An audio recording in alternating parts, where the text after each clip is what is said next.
Well, good afternoon to all of you that are listening in to us.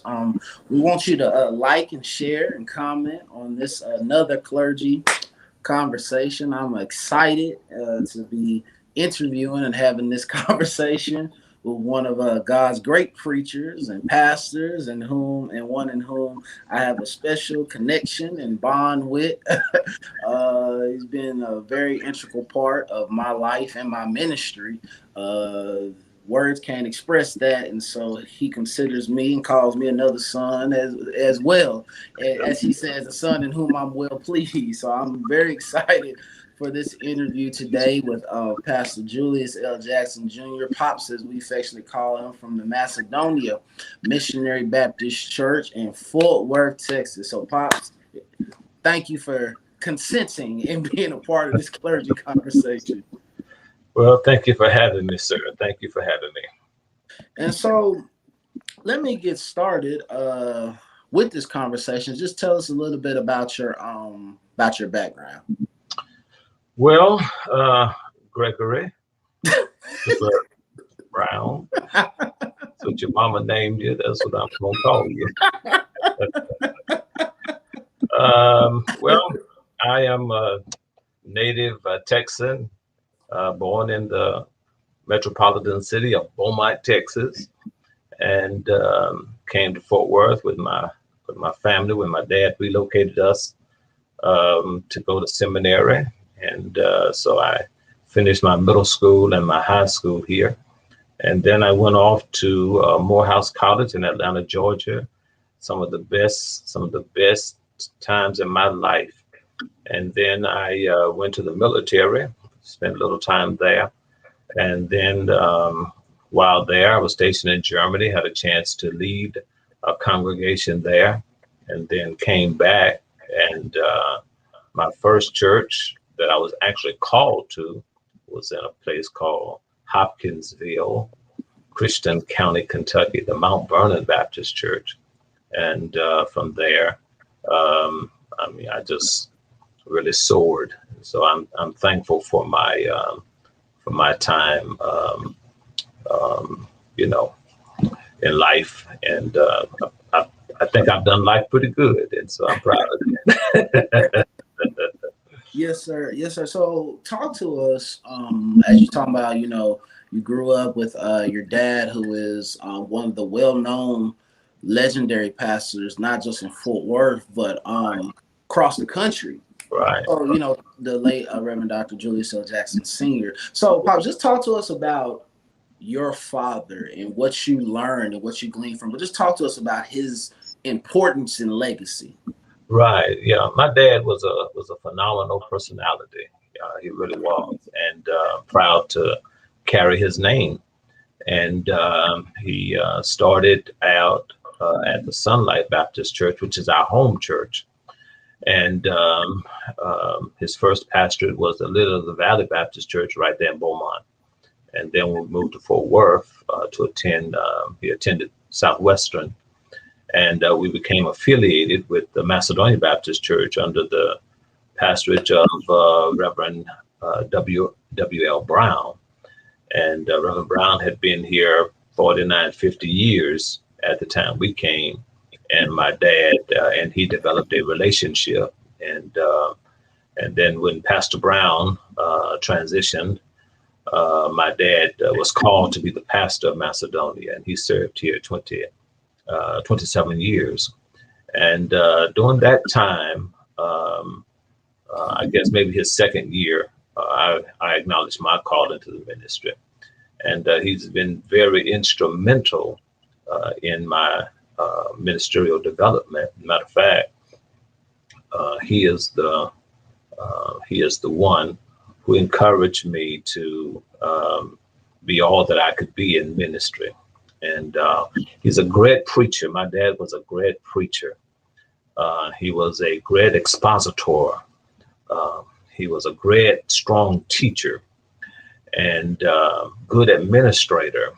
And just an awesome, dynamic personality. Very outgoing. Didn't meet very many strangers. And he loved preachers, especially young preachers. And it was always his desire to develop young preachers for ministry. And if you could have met him, you would have loved him. And his personality was such that I mean, he had friends, I mean, far and near. And every church that I pastored, I called him, and he did the installation services. And Yes, sir. he did revivals for me, and I did revivals here at Macedonia. And so he's very astute and very, very popular in the city as well as in the country. And I still need, if you have any CDs of Pop Jackson, I still need some CDs. I need some CDs. So as you are, so then you said that you all moved from Beaumont to Fort Worth, for your dad to go to theology school to get theological training. So how was that transition as you started to develop this life in Beaumont? You baptized at your home church in Beaumont. So how was that transition? Because you could really speak on this, because sometimes pastors will move the family for, as you say, school purposes, or just a whole different dynamic. So how was that going from Beaumont to Fort Worth? And what would you encourage another pastor who may be in that situation about moving their family? Well, I was 10 years old when we moved, and it was traumatic for me in the sense that Beaumont was all I knew. And I loved my home church, which was the Sunlight Baptist Church. The Reverend Dr. George Woodson Daniels was our pastor, and I loved Reverend Daniels. I mean, he was somebody that I really looked up to, and he loved us and as members of the church. But he took an interest in me, and so I really did not want to be a part of any church other than the Sunlight Baptist Church. And I had no problem with the move as long as I could be in sunlight on Sunday. that was not possible, and etc. But when we came here and we settled in, we visited a couple of churches. We were part of Travis Avenue for a minute, and simply because my dad was affiliated with Southern Baptist Seminary. But then somehow my dad connected up with Macedonia, and it was almost a second Sunlight, in the sense that it was a very vibrant congregation. Pastor Brown was 77 years old, and church was packed every Sunday, and so it was similar to Sunlight, not all the way, but similar. And they have strong youth ministry, and so we integrated into the life of Macedonia, and my dad felt a great sense calling to relocate to go to school. Not sure if he intended to stay in Fort Worth, but I do know that it was his goal to finish school, to further his education, to prepare himself for ministry. And he did do that. And subsequently, like I said, he was called to Macedonia 3 months after Pastor Brown went home to be with the Lord. But also during that time, he went to Conroe Bible College, which was in Conroe, Texas. And he commuted backwards and forwards until he completed that particular program. And so relocating from one area to another to attend school, is a decision that if a person has a family, that he certainly needs to be in concert with his family to make sure that everybody understands, why the move is necessary. But today, you don't really have to move to go to school. Right. You can go to school online right where you are, and I've done that as well, and that has been very beneficial. But moving is certainly a big step, and although I had desires to go back to Beaumont, once I was able to, that was not the Lord's plan for me. Yes, sir. And so, and talk to us about how was the church culture in Beaumont when you were there? What was the church culture like, and what kind of impact did that have on you? Well, you'd have to know Sunlight Baptist Church, and you'd have to know Reverend Daniels. I mean, no, there was no church like it. It was vibrant. It was a large congregation. Pastor Daniels was very well known in Beaumont. Matter of fact, he was the mayor of Beaumont, per se. Right. Not much happened without his knowing or his being involved in it. He was the moderator of our district association, very active in the state and national conventions, and he invested in the youth and sent us to the congresses. He just loved us, and so beyond Sunlight, we fellowshiped a lot. I mean, we went somewhere every Sunday, and we had Sunday school, morning worship. We left morning worship, went out in the afternoon at 3:00, and we still came back for BTU and night service. And so Sunlight was church all day, but it was a good training ground. Yes, sir. Because Reverend Daniels believed in equipping the saints from the cradle to the grave, and but the most important thing was that he loved us. And when we said we were from Sunlight, I mean, people respected us because of their respect for Pastor Daniels. And so I was not really involved in a lot of different churches because we were loyal to our home church. Now, my grandfather preached, and he pastored a church in a place called Cheeks, Texas, and then he went to a place called Jasper, Texas. And then after he retired, he came back to our home church, which is Sunlight. My cousins, my aunt, my dad's twin, they were members of Starlight. Reverend William Nelson McCarthy was the pastor. And then, so I was familiar with Starlight. I was familiar with Pleasant Green, Pastor Franklin. He allowed me to preach when I first started preaching. Had relatives there. Good Hope, which was my great-grandmother's church. And so, but as far as going from church to church, we didn't do that. Yes, sir. So then you're in Fort Worth. So talk to us about your call to the ministry. Well, I sensed a call to the ministry at a young age, around about 12, 13 years old. And but I didn't really do anything about it. As I stated, I had a great deal of admiration for Reverend Daniels and a great deal of admiration for my own dad. And so it made it kind of easy to embrace the call. But initially, I did not want to embrace it at 12 years old. I was a kid. Right. I would do kid stuff. Right, absolutely. I was doing kid stuff, And, but when we became members of Macedonia and got involved in the life of the church, and my dad became the pastor, that was a particular Sunday when I was asked to do the theme for our church anniversary, and never forget it, the Great Commission, go ye into all the world, preach the gospel. And I was on to do that theme.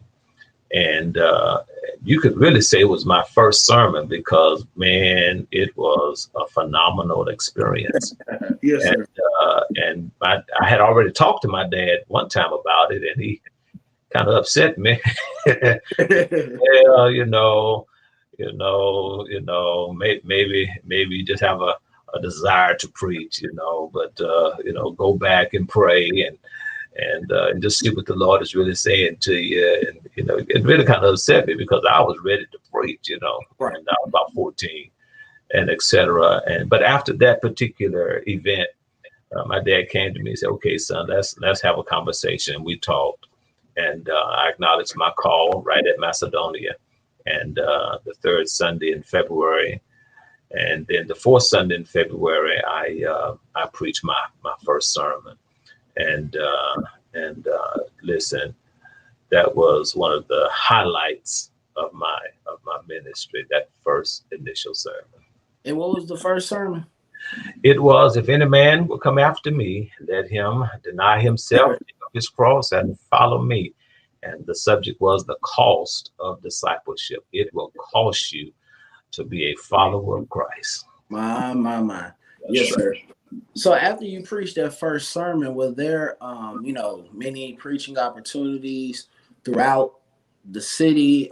Just knowing, you're young, and then of course, some people may be paying homage to your father. So were there a lot of opportunities, after that initial sermon? It was. My dad was a popular individual. People knew him. They respected him, and so because of his name, I was afforded many opportunities. Matter of fact, there are very few churches in this city that I have not preached in. Mm-hmm. As a kid, boy preacher, or even as a pastor, and some of them I have preached, several times. But at the time, I was the only youth pastor, so I got a chance to preach a lot of youth. And then I was in school. I was in high school, and so my classmates, they would recommend me to preach in their churches for youth days. And then we were in an association, so I got a chance to preach in the churches in our district association, because at the time, as I said, I was the only youth preacher my age in Fort Worth. Fort Worth at the time had a lot of older pastors. They were older men, and etc. And so you had this big cadre of older pastors and this one young preacher, right? I was 15 years old, and I preached so much until my dad said, "Wait a minute, you spend some time at home," and I did. And I was gone a lot, Right. Absolutely. So, and we've had this conversation, and my mom has said the same thing, because she used to say a lot of Fort Worth preachers used to come up to Oklahoma City, and she would always say when a Fort Worth preacher came, you went to go hear a Fort Worth preacher because of the strong preaching tradition. And we used to have these conversations all the time, and I think it would be very beneficial. So just talk to us about that culture of church, but really that culture of pastors and preachers during that time when you were coming up in Fort Worth, and what just made Fort Worth a rich city of preachers. Right. Well, Fort Worth was a strong church town. Mm-hmm. People went to church, and they went to church Sunday morning, and then we used to fellowship a lot with the various churches. And man, they would come out strong, so the religious fervor was really strong back then, and the camaraderie among the pastors was very strong as well, and they were strong preachers and studious, and they didn't take no stuff either, but they were strong preachers, and again, good camaraderie among each other. Matter of fact, you couldn't go from church to church during that time. If you left Macedonia to go to church down the street, that pastor would tell you, you go back to Macedonia. Right. Not so now, but that's how it was back then. And the fellowship among the churches was strong. Right. And the identity of your membership meant something. So when somebody asks you what church you go to, and you said Macedonia, I mean, you said that with pride. You know, Right. you didn't head. You know, Right. and that's how it was in the city. And we've had some great preachers. You know, Pastor L.B. George, Pastor O.L. Hegman of Antioch. Reverend George was at Mount Zion. Pastor Jesse Dawson at Mount Olive. Nehemiah Davis over at Mount Pisgah. Albert Chu out there at Shiloh. I mean, K.K. Wells was at Worth Hills. I mean, T.H. Davis, you know, at Rising Star. Isidore Edwards, New Rising Star. Reverend E.L. Bowman, Reverend Roy Bivens. Those were the preachers who were the pastors, the strong pastors at that time. Reverend R.L. Rogers, Reverend F.R. Jenkins. I mean, L.W. Watkins. I'm gonna miss a lot of them. Moses Houston. You know, it was a lot of good pastors, strong pastors, and they led their churches. Right. And the people were submitted to the pastoral authority of their churches, and they were loyal to their church as well. And so whenever, like you said, whenever a Texas preacher, Fort Worth preacher, Dallas, Houston, you know, people would go and hear them because we have a unique preaching sound and preaching manner, and etc. And listen, let me tell you something. There is no preaching like a Texas preacher. I got a lot of opportunities to pastor to preach when I was pastoring up north, and man, just because I was from Texas, you know, I didn't have the horns that the Texas fellows had, but you know, I was from Texas, and so I wrote it. Right, absolutely.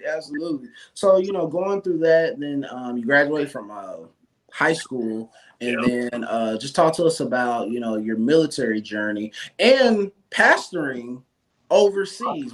Talk about that experience. Well, you know, I joined the military and served there about 8 years. Started out at Fort Leonard Wood, Missouri, after my training at Fort Jackson, South Carolina.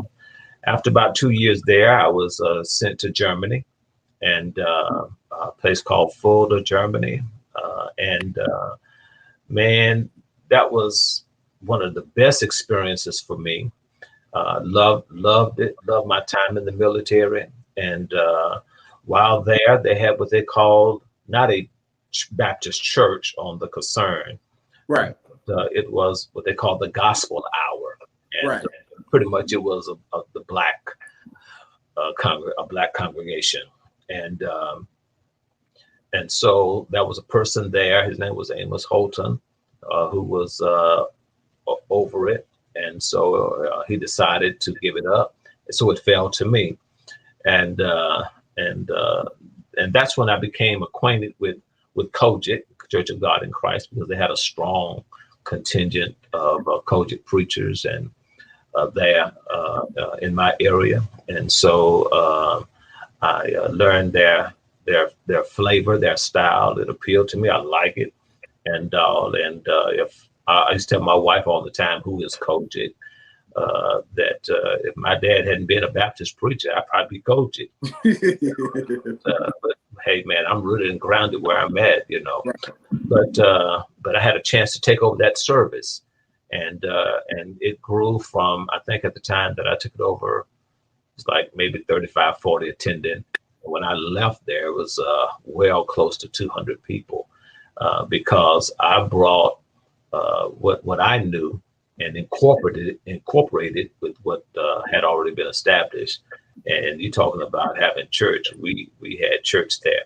But while there, I had an opportunity to preach in a German Baptist church.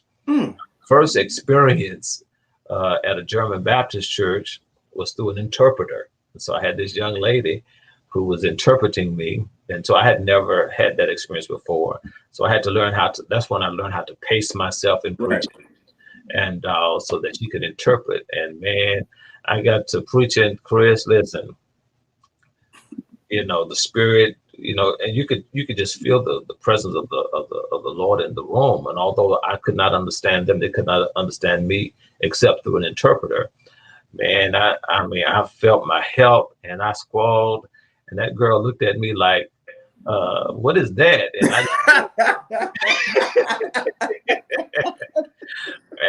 But it was an awesome experience, and it's one that I will always cherish. Yes, sir. So then you transition back to the U.S. So talk to us about going to Morehouse College and the experience. Well, when I went to Morehouse, I went to Morehouse out of ODY. Okay, yes, sir. I went there first, and Pastor Joseph Parker of the Mount Gilead Baptist Church, who afforded me many opportunities to preach. I mean, many opportunities. And I told him that I had a desire to go there, and he was an alumni of Morehouse. And so he got on the phone because I didn't submit my application in time. He got on the phone, called a friend of his who was the dean of students, and got me into Morehouse. And man, that was one of the best times in my life. First time away from home that fall. My dad drove me there and everything, but I loved it because it was there, where the famed Dr. Benjamin Elijah Mays had served as president. At the time that I went, it was President Hugh Gloucester. And it is also the same institution that Dr. Martin Luther King went to. Lerone Bennett was there, had been there. And when I came on the scene, came onto Morehouse campus, Dr. Joseph Ratliff, who is now in Houston, was the acting dean of chapel at the time. Got a chance to know him. I was there when Spike Lee was there. Got a chance to meet Martin Luther King III, his brother Dexter. Got a chance to meet Daddy King. Matter of fact, he came and did a special class just for young preachers who were on campus. There were a number of young preachers on campus, and got a chance to meet Andrew Young, Julian Bond. Got a chance to have a conversation with Maynard Jackson, who at the time was the mayor of Atlanta. I joined the Friendship Baptist Church under Reverend Dr. William Vincent Guy, who happened to be the father of Jasmine Guy. I always tease him. I said, man, if I had known that, I'd been your son-in-law. He just laughing. And I occasionally reach out to him. But I enjoyed my time there because it was the first time that I was in an all-Black academic setting. Yes, sir. And not just all-Black academic setting, but a setting of all Black males, right, who had ambition and goals. And listen, across the street was Spelman. Naturally, I spent quite a bit of time at Spelman. That's the all women's university. And across the street from there was Clark University. Up the street was Morris Brown. So it was a rich culture of African American academia. And man, it caused me to have a great appreciation for my heritage. Yes, sir. And when I say I'm Black and I'm proud, I'm Black and I'm sure enough proud. Yes, sir. And it was because of my time that I spent at Morehouse. And listen, I tried to get everybody to go to Morehouse, right, because it is rich. It is rich, and the experience is rich. And just to be there with young men from various areas of the country really will blesses an individual's life, because you learn so much from them. So just talk to us quickly about the experiences learning from these great minds, especially, theologically, and then just the chapel services. Because I know you all had great chapel services and Oh, heard great preachers. oh yeah, man. We got a chance to hear some of the great preachers of that day. As I said, Daddy King, I mean, he talked about his experiences. He talked about his son, and Dr. Ralph David Abernathy. Cannot forget him. I mean, because he afforded us opportunities to preach at this church, and how they would come and talk about the movement and all that they had to endure to be successful in that movement. Dr. Howard Creasy, whose church was right across the street from Morehouse. Dr. Maurice Watson, not the Maurice Watson that we're familiar with, but he was the pastor of the Liberty Baptist Church, a professor at Morehouse. Got a chance to hear the Reverend Dr. Timothy Fleming. He had been a student at Morehouse. Dr. Cameron Alexander, who was the pastor of the Antioch Baptist Church. Got a chance to hear, naturally, the National Convention presidents, because associated with Morehouse was ITC, which was the Interdenominational Theological Center. And the Morehouse School of Religion is housed there. And so we would always go to whatever they were having. And Dr. Joseph Jackson, we had a chance to hear him. Dr. Gardner Taylor, I never forget him. I never forget that message he preached. And so we, to be around those people was a blessing, because it calls you to dig and to think on another level. Yes, sir. Dr. William Holmes Borders, I will never forget Dr. Borders at the Wheat Street Baptist Church, which was right down the street from Ebenezer Baptist Church, and Dr. Joseph Roberts, who succeeded Daddy King at Ebenezer, but especially Dr. William Holmes Borders. I mean, when I tell you he was a deep thinker, and I attribute some of my study habits to him, because he always instilled within us, whatever you see if you can see something else. Right. And when you see that, see if you can see something else. And so I appreciated Dr. Borders. So let me just ask and just encourage us encourage us, young pastors, young preachers, about the importance of theological training, about why it's important to go to school. The first call, when God calls a man to the ministry, the first call is the call to preparation, to prepare yourself. And that's important, because even the Lord inspired Paul to write, study to show yourself approved. Paul was an educated man. He studied at the feet of Gamaliel. And so I would say to all young preachers, especially young pastors, especially those who are still single, use your singleness, your time while you're single, to prepare yourself for ministry. Not necessarily a church, but prepare yourself for ministry. There is, my dad would always say, a prepared place for a prepared man.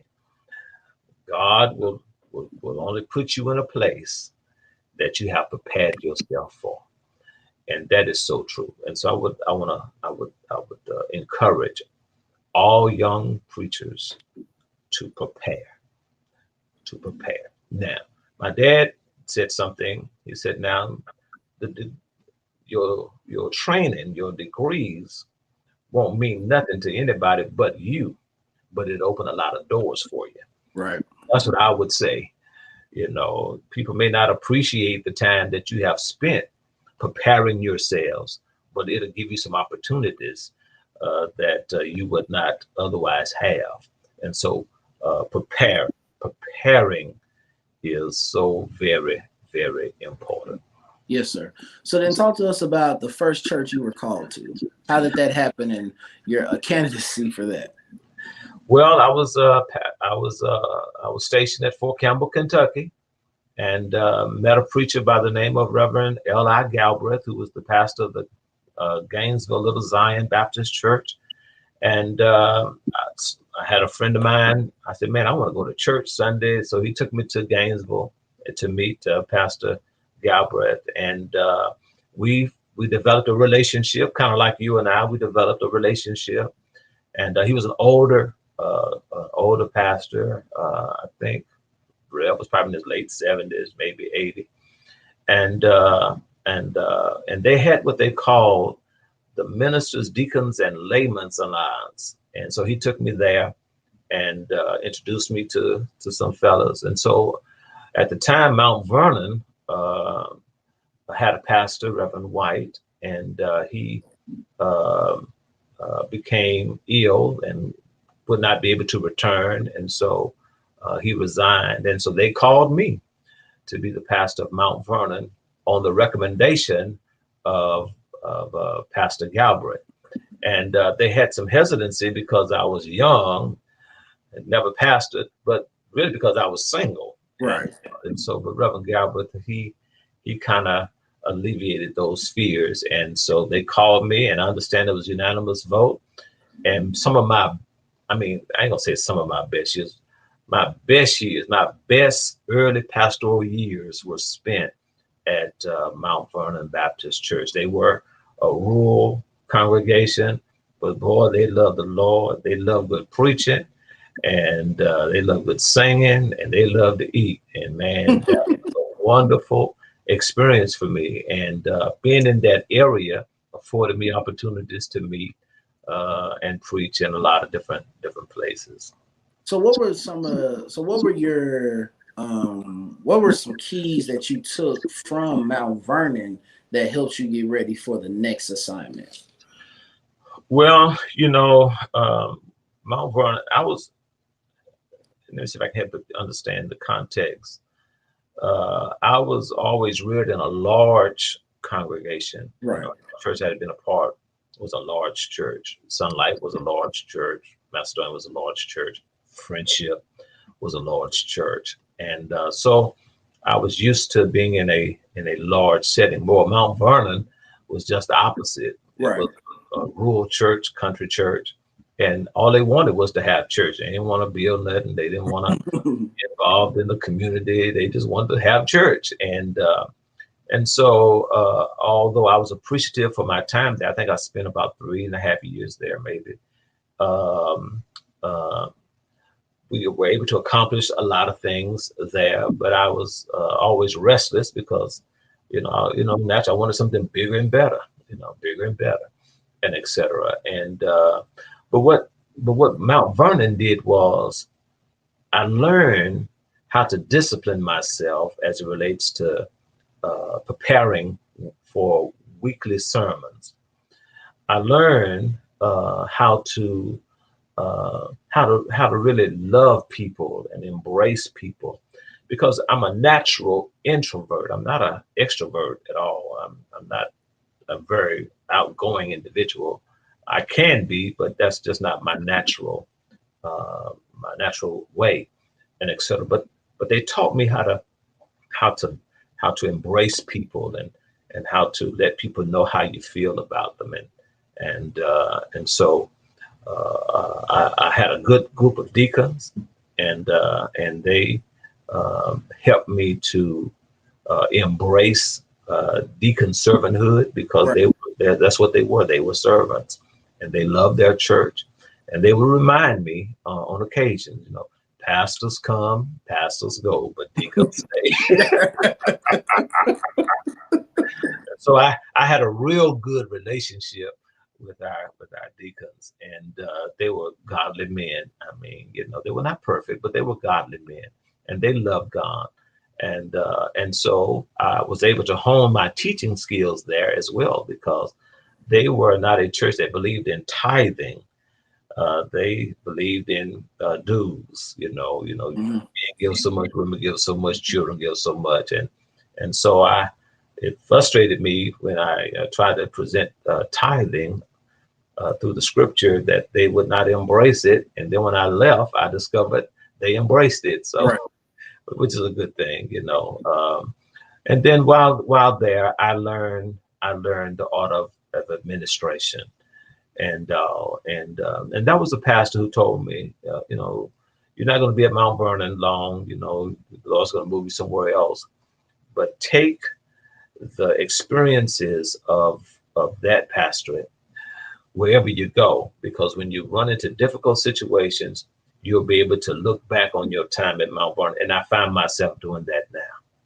Right. And so, I'm glad you said that, because some pastor may be listeners, some pastor may be viewing this, and they feel like, where they are, they may not be there long. And somebody's saying, wherever you are, get the lessons now, so that Right. when you go to that next situation, you can implement what you learned from the previous situation. And I Right. think that's important what you just said. So as you talked about Mount Vernon, it's important. Then I'm gonna ask, and it's important that you learn every day as much as you can, Right. especially when you're not going to be there long. Right. Well, I mean, you don't go to a church looking for a church. Right. Go there, give it all you got, leave it all on the field, and then God will reward your faithfulness. Right. And he will, and if it's his will to elevate you to another place, he'll do that. But you don't go looking at a church as a stepping stone to another Right. church. No, you give it all you got. While I was at Mount Vernon, man, I gave it all I had, man. I Right. I took and preached every Sunday, went out in the afternoon, visited the sick, preached the funerals, married those that wanted to get married. I was active in the district association. They were not active, but they became active in the district. And I was the president of the Congress for a while. I was one of the vice moderators. So I mean, I gave it all that I had. And when I left there, man, they had people from different parts of the state wanted to come to Mount Vernon, Mhm. because of their profile being elevated as a result of our time being there. But they elevated me as well, and so. But you don't go to a church, looking for a church. You go to serve, and then God rewards your faithfulness, and etc. So then talk to us about the transition from Mount Vernon in Kentucky to Indianapolis. Oh Lord.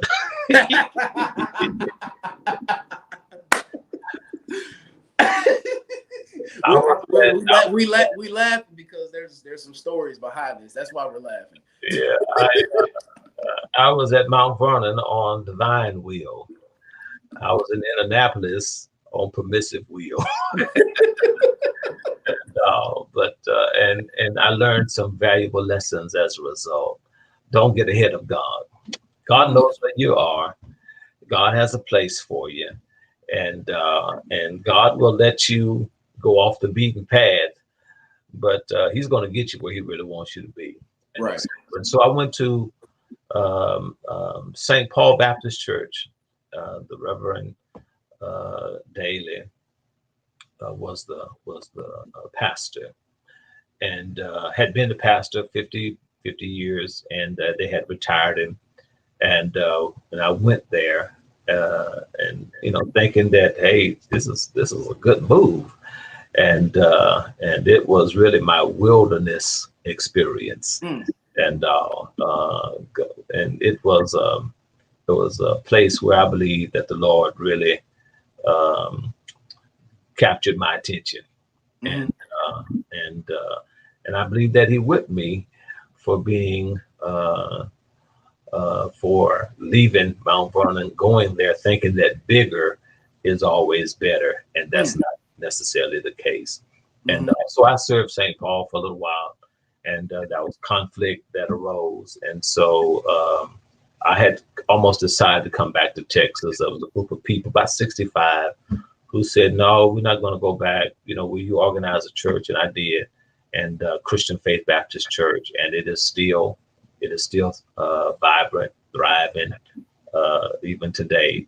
Almost 30 years later, might be over 30 years, maybe today is 32, about 32 years. It's been in existence, and it's still growing, still vibrant. My successor, the person who succeeded me, has since transitioned. He stayed there 25 years. Has since transitioned, and I believe his son is now the pastor of the church, and so I'm excited about that. Made some good friends in the area, and but God brought me where He wanted me to be, and that's back home. And I can honestly tell you that Macedonia is my Canaan. It flows with milk and honey. Yes, sir. But I think you hit on something that's very important when you talked about a wilderness experience and about God's chastising. Yes. Because I think sometimes, you know this from your own experiences. Is it possible that sometimes when we think, because we may be in a healthy situation where we are, but then we may say, I see this over here, but we may not necessarily seek God, but we want to seek God afterwards. Right. So, and that's where the trouble comes. Right. That's true. Like I said, and listening, you have people pump you up and tell you, hey, you're a good preacher. You can't, that church can't hold you, and this, that, and the other. You get that in your head, and etc. And so, but when I got that opportunity to preach at St. Paul, I just, but when I went there, there were no young people, so I didn't think they would call me because there was nobody there my age. Right. I was still in my 20s, and I wasn't quite 30. I turned 30 there, and I said, well, they're not going to call me because there's nobody there my age to call me. And but sure enough, they did, and I thought because they called me, my response was to be yes. Right. And so I said yes, and but I had good intentions and all, but I don't think, now that I think back on it, I don't think I ever prayed and sought the Lord about it.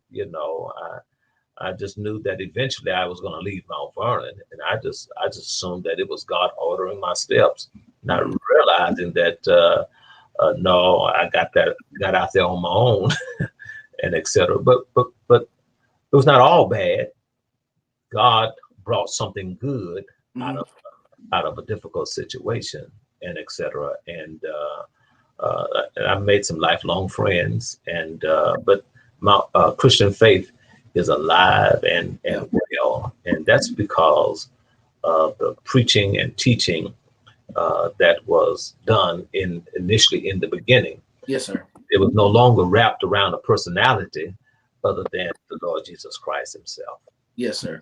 Well, I think that's very important as well. Pops, you told us pray before you make those decisions. Oh yeah. Yes. Seek the Lord. Seek the Lord. Absolutely. So then, now here we are. So then, talk to us about the transition to Macedonia. Even though it's a transition, but at the start it was an emotional, transition. Right. So talk to us about that. Well, when I came, I came back not to pastor the church, but my father was ill, and so I wanted to be with my dad. He had been given a period of time, and I wanted to be there with him and for him, and so I just took a leave from Christian faith and to come and be with him. Well, my dad lived longer than they had expected him to live. He actually lived 16 months beyond the time that they had given him, and so I had to make a decision about what I was going to do. And but the Lord had showed me when I was 16 years old that I would one day pastor Macedonia. I mean, the Lord showed it to me, and etc. And but it never occurred to me that my dad would not be here. You know, Mm-hmm. that never occurred to me, and etc. I just always felt that at some point he and I would come together and we would work together, and etc. But but he got ill, and I came home, had to make a decision, so I decided to give up the church in Indianapolis, come home, be with him full time, and I was, and I was familiar with the church because I grew up in it, and I was familiar with him and his style, and but what I did not recognize was that he had evolved over the years, and etc.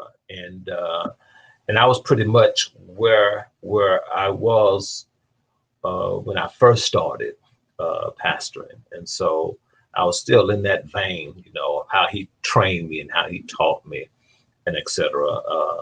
But he subsequently went home to be with the Lord, and after about 9 months, they called me to be the pastor of the church, and it it's been good. It's been bittersweet. Let me say it like that. Yeah, I miss my dad. You know, absolutely. I really miss him, and I wish that I could, you know, talk to him and get his counsel about some things. But it's sweet because I'm able to continue that legacy Absolutely. of preaching, teaching, and shepherding the people of God. And it's been I've celebrated 21 years. I'm in my 22nd year now, and it's been good. It's been good, you know, not without challenge, but it's been good. So did you ever, I don't know if I've ever asked you this, but did you ever at some point when you first started feel some type of grief because you know you're starting, you're taking over for your dad, and then it's like, but you, as you say, you would have loved to for him to have been there with you, you know? So did you ever have to preach yourself through that, through your own maybe grieving process? Well, I did. Matter of fact, we had a preaching schedule, and every other week, you know, he had himself set to preach, and he said, "Well, if I can't, then I want you to do it in my place." And so, and it just so happened that when he passed, that Sunday after he passed, um, I was on to preach, and so one way to get through it was to go ahead and preach. You know, they came to me and said, "Well, you know, we know you're grieving, and you don't have to preach." And I said, "No, I'm gonna go on and do it." You know, and I'm glad that I did. But I did preach. I had to preach my way through it, Right. and but then one Sunday that it just hit me, Mm-hmm. and man, I mean, it hit me, and I was getting ready to preach, and it just hit me, and but I believe preaching through it helped me to come to a place where I could release it, Right. and because I was kind of angry because my dad was a young man. He was, Right. you know, he was 60. He was about to be 61 in July. He passed in February. So he was a young man. So I was kind of upset about that. Here's a chance for us to work together. And now he's gone, Right. and etc. But the foundation that he laid was such that it was easy to transition into the role. Yes, sir. So then, Pops, talk to us about then making, I don't even want to say making your own name, but being you while still in a way, in a subsequent way, kind of being under, you know, your father's shadow, but making your own niche. That's kind of what I want to say. Right, I understand. Man, let me tell you something. When I first started preaching, it used to aggravate me, you know, saying the son of, the son of, the son of. But now, man, I'll ride my dad's name. You will too. I will ride his name from now on into eternity, you know, Mhm. and etc. Because I think it's a great honor. Right. It's a great honor to carry his name. But number two, uh, my name, which is, associated with his, still gives me opportunities today. Right. My dad has been gone 22 years, and people still honor him by affording me opportunities. And I've sat at tables because of his name, Right. and etc. And so what I had agreed to do or decided to do was that I would not try to fill his shoes, Mm-hmm. but that I would walk in my own shoes, but I'd walk in the same direction in which he was walking. In other words, I would just put my feet in his footprint. Yes, sir. Keep moving forward, and that has served me well. Yes, And sir. and now that I've been there a little while, in the beginning, kind of aggravated me a little bit because when they would say Pastor Jackson, it'd say Pastor Senior, and but now it doesn't bother me as much Right. because we're really alike. I discovered we're really alike in a lot of ways. Yes, sir. And I think you said something very important, because there will be pastors who get called to churches, and it may not necessarily be their father, but it may be a legend, and Right. sometimes it's having to find, do you, but you're still walking into something that's been already established. So Right. from your experiences, what are some keys that you would want to share about taking over for somebody who was considered a legend and who was a legend, but also being your own person? Do not try to erase your predecessor. Yes, sir. Embrace him, Yes, sir. because his friends will be your friends. My. The mistake that a lot of guys make is when they go into a church, they try to erase everything that the previous pastor did, especially a long-term serving pastor. And what we have to realize is, because I asked myself the question, what is it that Reverend Brown knew that my dad knew that I don't know? And know what I came to find out? They knew the people. My goodness. So, which tells me that you got to take time to learn the people. Yes, sir. And so don't erase the legacy of the previous pastor. Embrace it.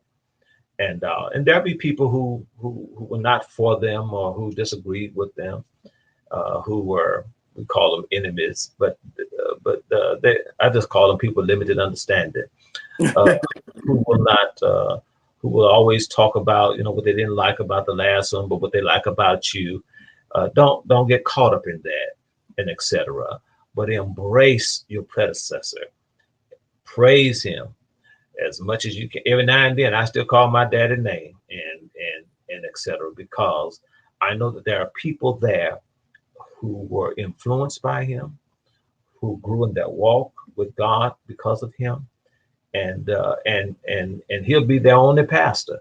And so I do not try to do anything to erase his ministry and what he's done there. And so, and at the same time, I try to take in, be true to who I am. Right. Yeah, be true to who I am.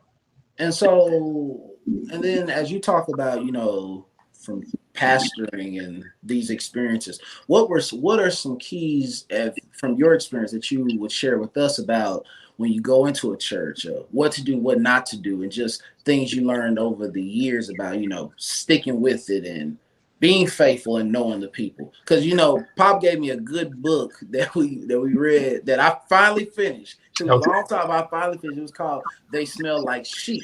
Right. And and one of the things that you just said about knowing the people was in the book, which was phenomenal. But what are just some of those keys?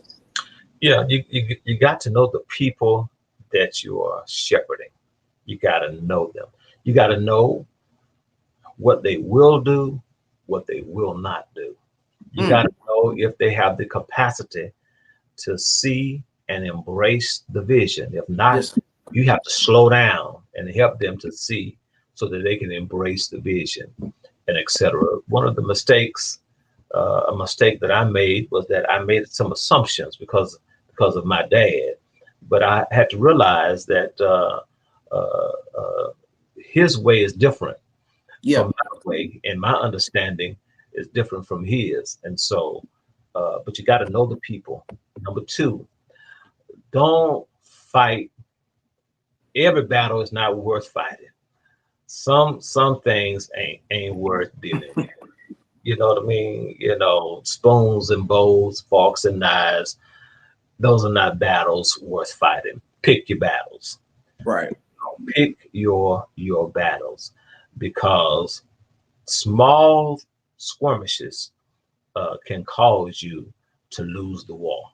So just take and pick your battles, and then hold your peace. If the Lord placed you there, He'll sustain you. And that I'll tell anybody that if the Lord placed you, He will sustain you. And you just got to trust God, and really, you have to be an example of faith, and just believe God. And so, pick your battles, embrace your predecessor, but then also just love the people, man. Yes, sir. Just that's all they want. They want somebody to love them. They want somebody to just hug them and love on them and let them know that they are important, that they're special, and that God loves them, and that no matter what they have done, it's not so bad that God can't love them past it, and etc. And that's all you really have to do. But don't go in trying to change nothing. You know, don't go in trying to turn it upside down overnight, and etc. It takes a while to turn big ships, you know. So, you know, you can be a speedboat if you want, but you really want to take your time to turn a ship around, and etc. Yes, sir. Yes, sir. That's definitely good advice. So just talk to us about preaching. Who have been some of your favorite preachers over the years, and just like just talk about your love of preaching. Well, I've been preaching 47 years this year. This year Yes, makes sir. 47 years. So I'm looking forward to my 50th. I'm hoping that I can preach the golden hour in one of the conventions, you know. But I love preaching. I love preaching. Been doing it a long time. My influences have been men like Reverend Daniels down in Beaumont, Dr. Guy. He's a different kind of preacher, but excellent expositor, deep thinker. Um, my dad, that's number one. My dad, you know, he taught me how to study, and I've admired men like E.K. Bailey. Knew him, chance to hear him any number of times. Dr. Bob Wilson, because they were part of our convention. Dr. J.C. Sams, who was the president at the time that I became acknowledged my call into ministry. He was president of our national convention. Man, Edward Jones, you know, I mean, that any number of preachers that I was influenced by and have a great deal of respect for. But of them all, it had to be my dad, number one. You know, I just admired my dad and his preaching. You know, he could paint a picture, you know, and you could see it, and etc. And he was a good booster when you were preaching. Mm. You hear what I'm saying? Yes, When you stood up to preach, Chris, you knew he was in the house. And yes, sir. he would boost you, and he would pray with you, and he would witness to what you were saying. And what I loved about my dad was that he was not a jealous preacher. He was not jealous of any. If a guy could come in, sing, hoop, squall, and have people run in left and right, he was not threatened by it. He was not moved by it. he enjoyed it just like I do, and etc. He was comfortable in his own skin, Right. and that's what I'm glad that I took that from him. Comfortable in my own skin. I'm not the world's best, but when I'm standing up, I'm giving God my best. You understand? Right. And that's how my dad was, and so that's the premier. But I have listened and heard any number of preachers. A. Lewis Patterson. I mean, he was the one that got me into expository preaching, alliterating the text. I mean, that's where I learned that. Caesar A.W. Clark. I learned, how to go low and slow and to the climax. I mean, and then another influence, and too many to name, was Dr. William Shaw out of Philadelphia. Love his take on the scripture. Yes, sir. So talk to us just a little bit about your sermon preparation process. Well, to really prepare sermons, you gotta have an open Bible, and you gotta be on bended knees. And so you gotta take and seek the Lord as to what He would have your people to know. And so round about Tuesday, because I take Mondays off, about Tuesday I began to think about what it is that I'm going to be preaching the next week. And if I do series, then I know exactly what I'm going to be talking about. But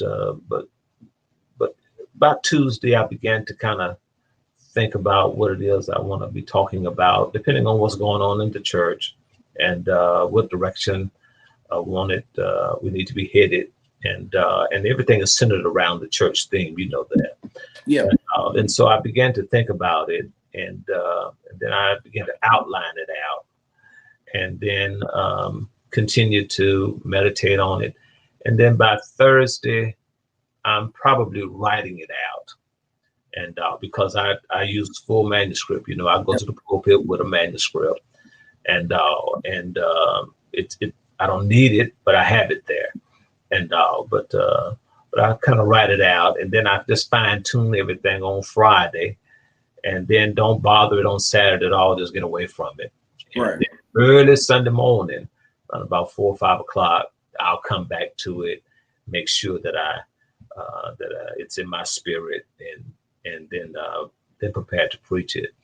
I do a lot. I read a lot. I spend Tuesdays reading mostly. In the morning, every morning,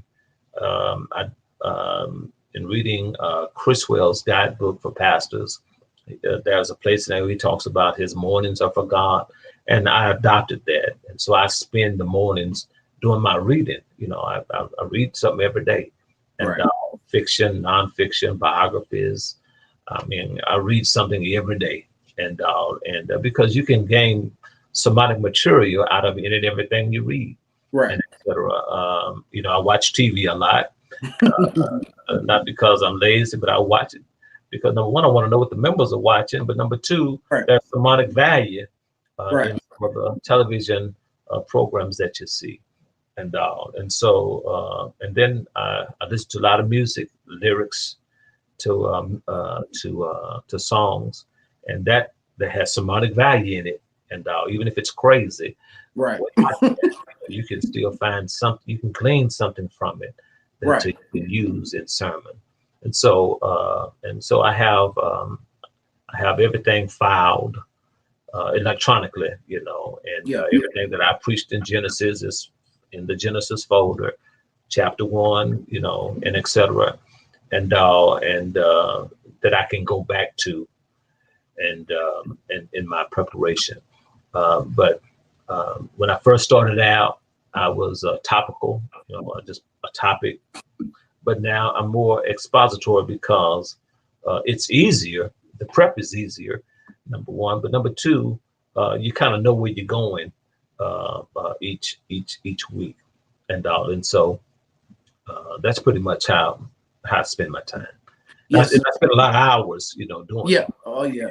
And and like Well, we both know that I love to be the manuscript preaching as well, especially when you can just sound a whole lot clearer. So Sure. that's very important. And then one thing about Pop is you all should see his library, because what he does, he buys 2 books. So and so he buys one book to read, and he'll make sure he has another book just on the shelf. So that's how he does his library, which I've always been fascinated by. But because he's giving me some books now. Of course, some stuff I couldn't take. Right. That's right. That's right. But I think you hit on something that's very important: the importance of reading. And as you say, you read something every day, because you're right. You can find sermon material in basically anything. Right. And I have well, I have an extensive library. I have You a lot of books. And I have commentaries.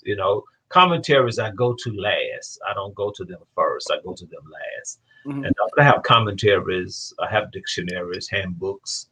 I have how-to books. I have all kind of resources, and etc. And I think it's important for preachers to have a good library, and not just to decorate the shelves, but to take the book, open it up, and read it, and get an understanding of what it is that God is wanting to say to you, through you, to His people. And reading is fundamental. I mean, reading is fundamental. If you're going to be a preacher, you gotta read, and you may not need it right now, but if you get it in you, eventually God will bring it up to make a point, clarify a point, or whatever. So reading is important. You gotta read. Yes, sir. And so then Pop, talk to us about the importance of family in ministry and taking rest in ministry. Well, Chris, I'm going to tell you, I believe that a pastor's first ministry is to his family. Yes, sir. I have not always believed that, but life will teach you that. Right. And so your first ministry is to your family. If you can't take care of your family, how are you going to take care of the people of God? In other words, if you're going to neglect your family, then at some point you might neglect your church and so you have to family is a priority. If you're married, you have to make sure that your wife is not the church's first lady, although they will call her first lady. You got to make sure that she is indeed your first lady. Okay? And then if you can settle her and she can become a partner with you, not so much, right. In ministry per se, and some will partner with you in ministry. There's nothing wrong with that, because my wife's first ministry is to me, not to the church, but to me. And so if she can minister to me, keep me up, keep me going, keep me well, then that helps me to be strong to do the work that I need to do at the church. But I have a responsibility to make sure that she's secure and knows that she is my first lady. That's right. And then rest is important. Jesus, he healed the sick, raised the dead, he fed the hungry, he did all kinds of work. But Jesus also believed in rest, because he told his disciples on one occasion, let's turn aside and rest a while. Listen, right. Rest is important. If you think that the church can't go on or survive without you for one Sunday, don't you die. Because after they have buried you and drunk the Kool-Aid, that's right. 3 to 6, 9, 12 months, somebody else will be preaching where you are. Take some time off. I learned that from my dad. Take some time off. And whatever they mess up while you're gone, you got enough time to come back and straighten it out. Right. And so So rest is important. You gotta perform ministry for your family, but you gotta have a ministry of self-care. You gotta relax your mind. You gotta take care of this temple. You only get one body. You gotta take care of it so that you can be strong to do the work that God has called you to do. Don't cut your life short by being so committed to ministry that you don't think about taking care of yourself. Because I'm gonna say this. I'm gonna say this, and I don't mean no harm. Uh-oh. But the people, they will take all you give. They'll take all you give Mm-hmm. and won't give nothing back. Mm-hmm. And when they get ready to go on vacation, they go on vacation. When they get ready to miss, they miss. And they don't tell you they're going on vacation. They don't tell you they're not going to be there. They just don't be there. And here you are, you call yourself being faithful to the task. You call yourself being faithful to what God, to your assignment, and etc. Jesus was faithful to his assignment, but he did rest because he knew what he was dealing with. Man, Right. he was going to face some folks that didn't care nothing about it, so he rested and taught his disciples to rest. And so we need to learn how to take care of ourselves so that we can be in this thing for the long haul, because you can cut your life short by not taking care of yourself. Yes, sir. Yeah, we definitely need to hear that about rest. And so what is some advice that you would want to share to the young pastor, to the young preacher? What is just some nuggets you want to share with us? Well, I think I've told you that every opportunity that comes may not be your opportunity. That's right. Every invitation may not be an invitation for you to accept. Right. And I've also tried to tell you that as a preacher, we got to make sure that our conduct matches our calling. Mm-hmm. You know, People don't expect you to be perfect; they just expect you to be honest. Right.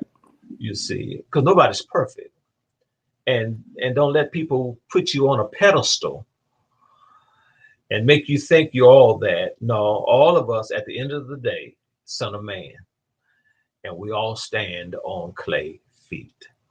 And so you have to make sure that you are doing exactly what what's going to be a blessing to you, because what's going to bless you is going to bless the people. And Right. so don't get caught up in titles. Don't get caught up in positions. Just be satisfied what God has you. Listen, can I tell you something? The greatest title that God can give a preacher is that of pastor. Yes, sir. You hear me? Everybody want to be bishops, want to be apostles, and I have nothing wrong with that. Nothing wrong with that. I'm not against that. But you know what? I'm satisfied with just being called Pastor Jack. I've had people to approach me and say, "Hey, man, you need to let us consecrate you to be a bishop." Well, I don't need you to consecrate me to be something that God has already made me. Right. you know, I don't need all of that. I just want to be a good and faithful servant, because I want God to say, "Well done," when I come to the end of my journey. And so don't get caught up in the trappings, and don't get caught up in what they call the three C's: cash, cars, and cribs. No, don't get caught up in that. Serving the Lord is what pays, and God will reward you according to your faithfulness. So be faithful. Be faithful. Give it all you got. Be faithful. Take care of yourself. Take care of your family, because the time's going to come when you won't have nobody but your family. And even when your family's not there, you'll have to still deal with yourself. So take care of yourself. Take care of your family. but also take care of the assignment. Be a good steward over the assignment that God has given to you, and then God will bless you as a result of it. Yes, sir. Yes, sir. Well, like I said, this has been a great interview talking with Pops. You know, we've been together since, oh my goodness. I think when I first moved back to Fort Worth, I reached out to him and I came to visit him one Sunday. And Pops was the reason I got to preach for our great friend, the late Pastor Robert Murphy. Right. At Mount Pisgah in Dallas. So Right. he was instrumental in that. But ever since we've known each other, when I've been going through some tough times, and we don't, went through a tough time at a church, but you were right there to help me navigate through that. And of course, our relationship built and growth to where we are now, and it's been a blessing. It was a blessing, and just like any father's son. We bump heads, but we still come back. But no, I'm your elder, so I mean, what my dad used to always tell me: the servant is no greater than the master, so it doesn't matter. But no, I thank you so much for this time, and also, Pop, tell them about the church. Tell if they're ever in Fort Worth, tell them about the church, where to come. Well, I pastor the Macedonia Missionary Baptist Church, established in 1921. So this year we will celebrate our centennial. We'll celebrate our centennial. We'll celebrate it in the month of October this year, and it is a wonderful congregation. It is a pillar, one of the leading churches in our city. And listen, when it comes to worship, we believe in worship. I'm telling you. We believe in praising God, worshiping God. We believe in the teaching and preaching of the gospel. And listen, if you ever get a chance, an invitation to come and preach at Macedonia, I would not turn that one down, because God has certainly smiled upon us. And we'd love to have you come and be a part of our worship experience. Also, I want to make this mention that we are proud of Gregory, proud of him, and what God is doing in his life, and what he's doing in his ministry. And just believe that God is going to use him a great way at the Sunrise Baptist Church. And that, and I want you, Gregory, to give it all you got. Yes, be faithful. Don't be looking for nothing. Yes, sir. Trust me, the Lord knows where you are, and if He wants you to go somewhere, He knows how to get you there. Yes, but sir. Be faithful where you are. Continue to preach hard and strong. You're a great preacher, man. You're a good preacher, studious, strong mind. And man, I really love to hear you preach, and I love that you're committed to the preaching ministry. But love those people, man, and love that, serve that community, and you'll watch God add to the church such as should be added. I know in a pandemic, people all of a sudden scared to go to church. They go to Walmart. They go everywhere else. Store, they go to the gas station. They do what they want to do. But listen, you be faithful, and God is going to bless you and bless your ministry tremendously. You have a new wife, and so y'all get to know one another, and work together, serve together, and let her do her, you do you, but y'all come together to do what God has brought you together to do, and etc. Man, we're proud of you, man. We love you, and we just thank God for you. And hopefully, real soon, we'll be able to get together, and you'll come back here. I'll come up there. We'll make it work. All right. Oh yeah, we definitely gonna do that. And like I said, Pops just loves to call me by my first name as. Say, that's what I'm call you. It's on your birth certificate, Gregory Christopher Brown. As he said, that's what my mama called me. You're right. That's right. When I heard her when she came to the church that time, she said Gregory. I said, "Oh, that's his name." Okay. but no, thank you so much. And But like I said, we will pray you were blessed today by our clergy conversation. Like, share, and comment. And you can also go to Facebook and find Macedonia Missionary Baptist Church at the Macedonia Church. It's 2712 South Freeway in Fort Worth, Texas.